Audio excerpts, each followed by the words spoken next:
Oh wait, what is this? This just looks like a football. Should I play with it? Hey Pooja, stop! It's science lab, not playground. And it's not football, Then what but is it it? does look like football and it's weird.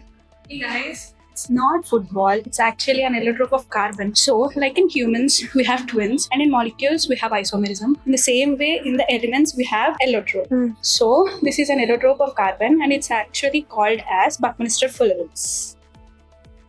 This allotrope contains 20 6-membered rings and 12 5-membered rings. A 6-membered ring can fuse with either a 5-membered ring or a 6-membered ring, but a 5-membered ring only fuses with 6-membered rings. Each carbon is sp2 hybridized and there are 3 bonds made with each carbon. There are 60 vertices in which one carbon is present. Our teachers bring us here and teach the concept so that we understand them easily. By this practical knowledge, we get to know the concepts better. Just like this, we have many other equipment in our college. We are privileged to pursue our education in Ignite College. We are thankful for our directors. Thanks to Ignite.